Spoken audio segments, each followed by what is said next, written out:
All right. Hello and welcome again to SacTown Talks. Today we have an exciting show planned for you all today. We have Senator Lena Gonzalez joining us.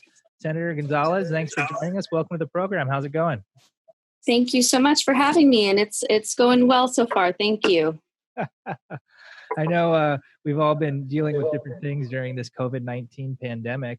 Can you kind of, I guess, give us a little on how you're sheltering in place, and I guess, how has it been working as a member of the legislature in a pandemic?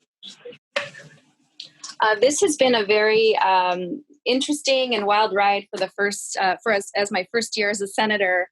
Last year, getting thrown into the budget, both wildfire and the state budget, and now dealing with a pandemic and just a lot of uneasiness felt from my constituents. It's been pretty intense, but now as the chair of the Select Committee on Pandemic Emergency Response, I've really dug into the issue. So it's been a great opportunity to shine light on some of the issues we need to take care of over the next few months.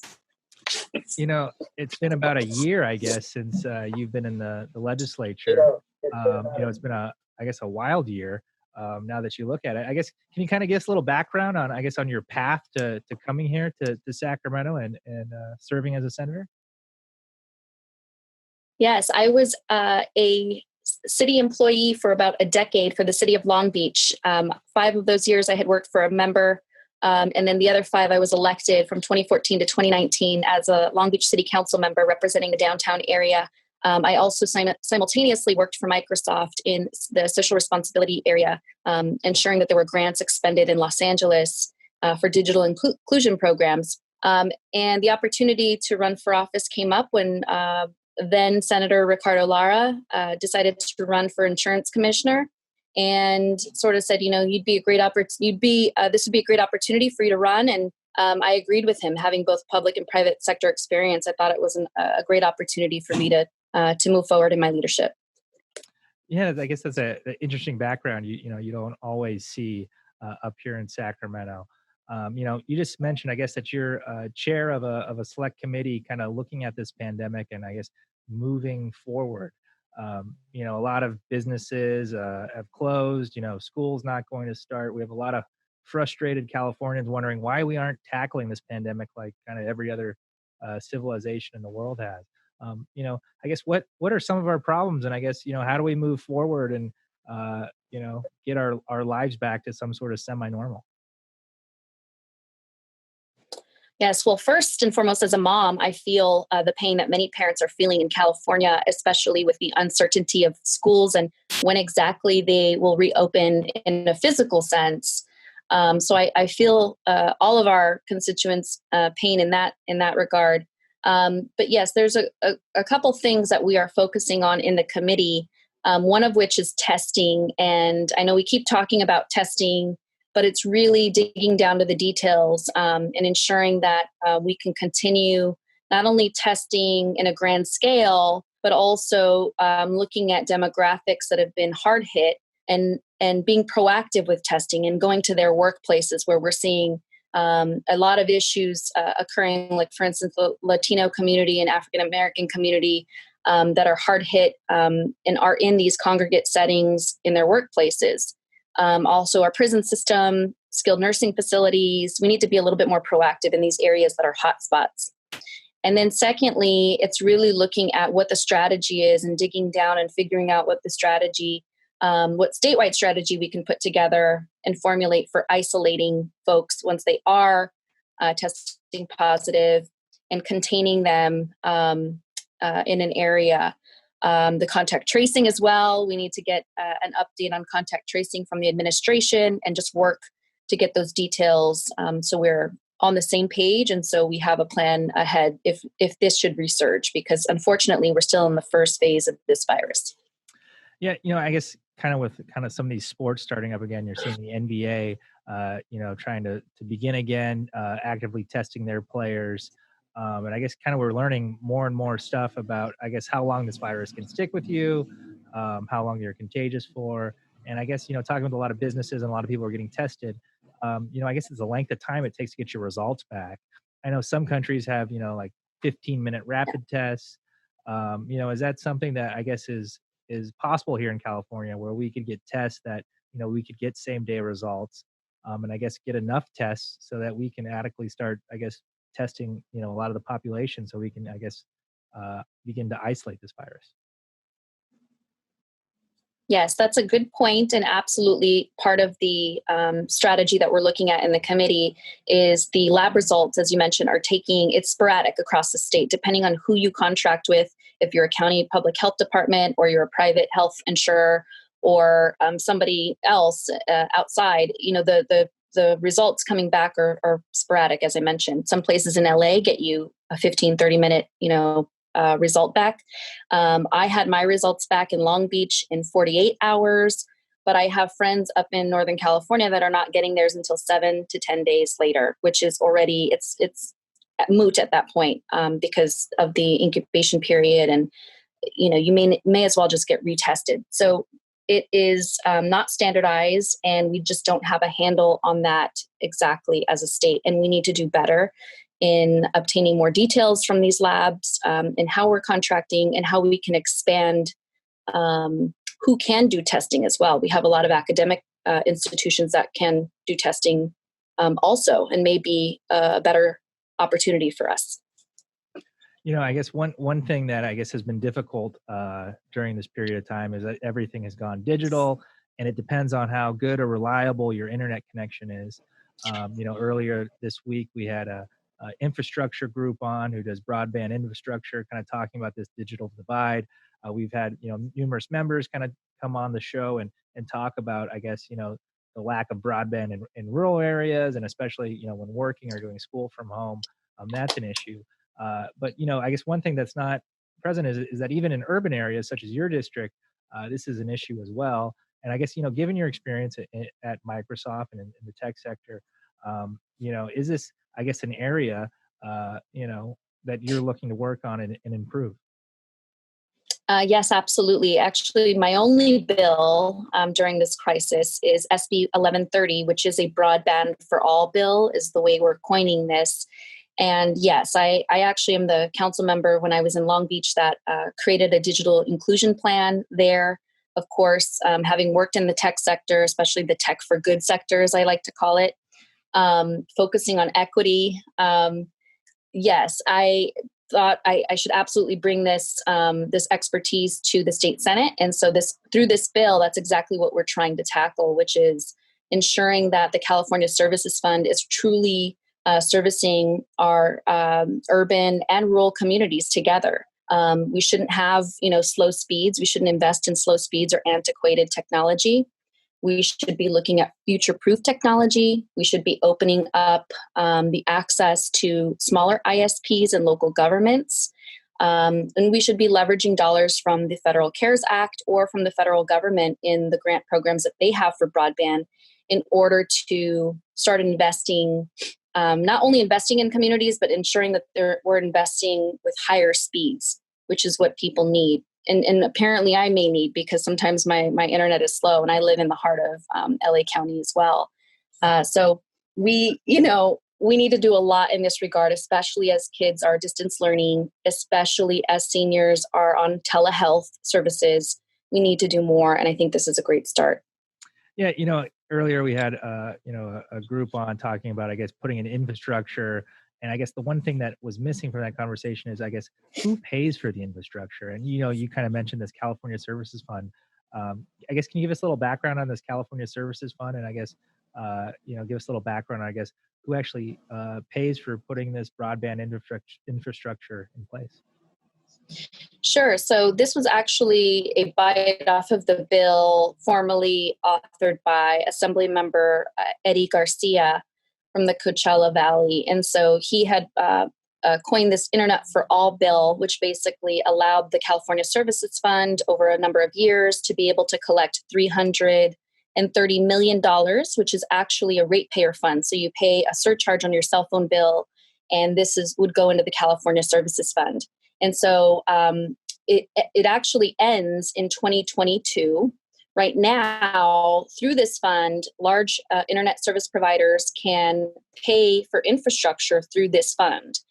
the issue is that, especially we see in unserved rural communities, it's very expensive to connect, one or two households over a stretch. And so what we're noticing, and that's why I'm authoring this SB 1130, is that we're not allowing for competition within this California Services Fund. And we're also not prioritizing future-proof technology like fiber, which does cost a little bit more, but it's a better return on investment, in my opinion, to have something that lasts longer than antiquated DSL technology. So the question, though, is how we continue this fund. Do we want to extend the fund and allow ratepayers to have a surcharge beyond 2022? There's been talk of, as you mentioned, an infrastructure bond, maybe sending it to the taxpayers and asking them if they want, to the voters and asking them if they would like to bond this type of infrastructure. But right now, I don't know is the right time. We've got 4 million people on unemployment, and there's a lot to think about in this pandemic. But I think in the meantime, we need to start looking at the California Services Fund's logistics and operations differently while we figure out the funding down the road. Yeah, that's interesting. I guess one thing that's kind of unclear to me is, I guess, how much of the future is wired? Is it fiber cable, or, you hear a lot about 5G, and is it possible to achieve a truly wireless, I guess, broadband future? I think so. I mean, other states have done it. Utah is, looking at in many of their large cities, a broadband for all plan where they're completely fiber. Other countries like South Korea and some of the Norway and some other countries have looked at this, and they're really, many light years ahead of us. We're the 5th largest economy. And so I think right now having these discussions sooner than later and start, looking at ways in which we can be a little bit more progressive in our thinking of how this fund is used, and perhaps funding on top of that, then I think we're in a good place, because we're going to be in this pandemic, unfortunately, for a while. And we need to have a solution as to kids, how they can improve their homework, not just through a smartphone or not just going through a Starbucks, but how they can actually have Wi-Fi in their home that's reliable. Business owners that need to get back up and running, reliable. We need telehealth services, reliable service for seniors. I mean, we can't continue to have what we have now, which is low speeds at high costs and with antiquated technology. It's just not fair. Right. Kind of, I guess, going in this kind of same vein of technology and, your work on the pandemic, there's a lot of talk right now. I guess, the state talked a lot about contact tracing. Other countries have been successful about that, kind of implementing, I guess, technology into contact tracing. Early in this pandemic, we kind of heard stuff from Apple and Google kind of working on this contact tracing. I know the state has transitioned some of their workforce into contact tracing, but I guess we're hearing a lot of the, contact tracers are not out there, tracing the virus. I guess, do you have any background or information on the efforts of the state to contact trace, and I guess what we can do, in the near future, I guess, to start, contact tracing more effectively? Yeah, another great question. And we absolutely have to dig into the details. We were told so far that about 10,000 contact tracers had been hired by the state to do this work. Some of them had been trained. We need to dig into the details to figure out how many have been trained. I know light touch work has been done in my district in LA County, but we still need to dig down in the details to figure out exactly how many. I'm a person that relies a lot on data. I want to make sure that the data is adequate, that we're progressing in the right direction, especially if we see a resurgence in the fall and we get this plan going, because if we don't, we're going to have a real problem. And, we have partners in our tech companies, but we have to ensure too that privacy is also of key importance as we're intaking this data, and that being a leader in consumer privacy as the state of California, we need to be exceptionally just focused on ensuring that is a key priority at the end of the day. So a lot of questions that we're going to be asking as a committee, both to the administration and then inquiring within ourselves as legislators and how we can do better as it pertains to contact tracing and the intake of information, and allowing that data to kind of lead us in a better direction. Yeah, I guess during this pandemic, it's been difficult for the legislature, as you guys have had to take a couple recesses and aren't here in Sacramento. And some members, I guess, have expressed frustration and the administration doing things, acting unilaterally. I guess in your experience, chairing the committee on the pandemic, I guess, do you have all the data you need, and do you feel like you have all the information that you need to, I guess, start assessing the issues and coming up with a plan to move forward? I think that this issue, the issue of this pandemic, is so fluid and so unprecedented. And I know we keep saying that ad nauseum, but Right. it's absolutely true. I think any elected that tells you, or any person that tells you they have all the data, I think is incorrect, because we don't, unfortunately. We're still trying to figure out the direction of this virus. Like you'd mentioned, we just mentioned the contact tracing. We need a plan to ensure that the plan is transparent. And again, that the intake of data really leads us to a direction that we can kind of figure out and maneuver whether the virus can be controlled. How far is the community spread going?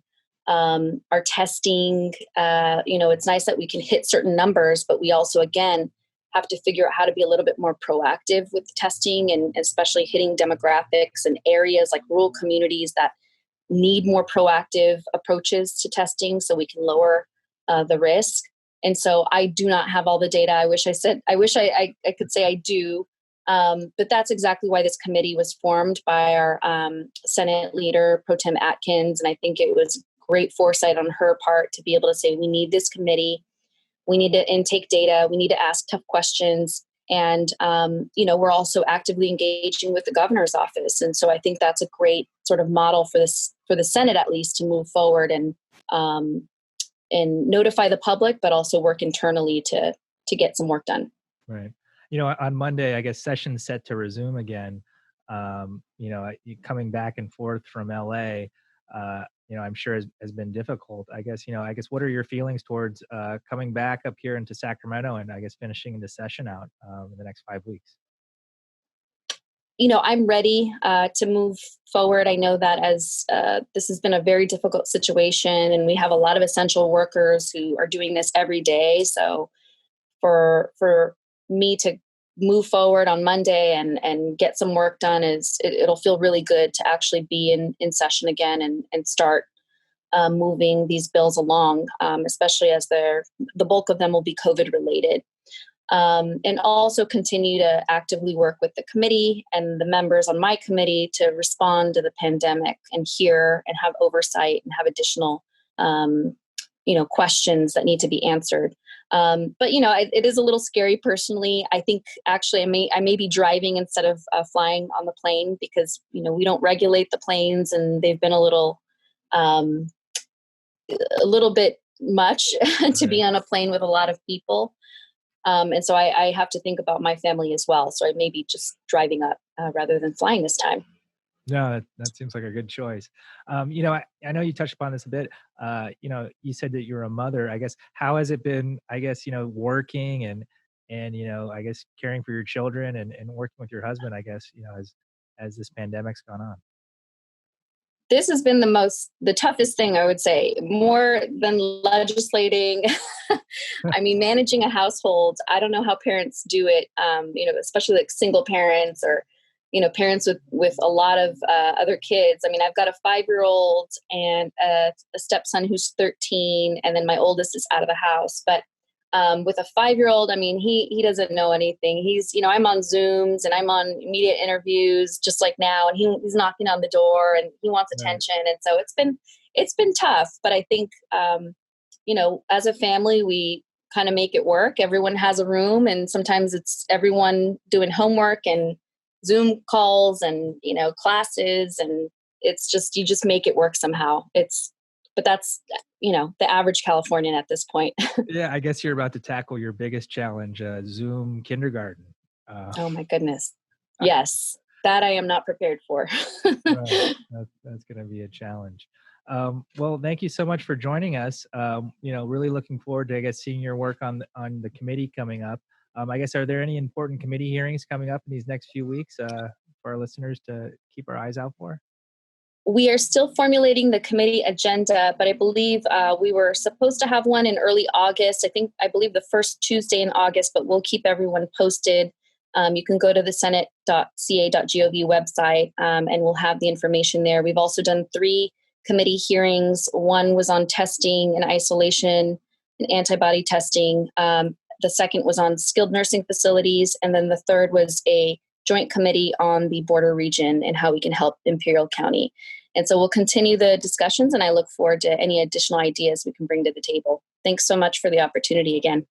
Well, thanks for joining us, and we really look forward to you hopefully, coming up for a solution for us all to get out of this. Absolutely.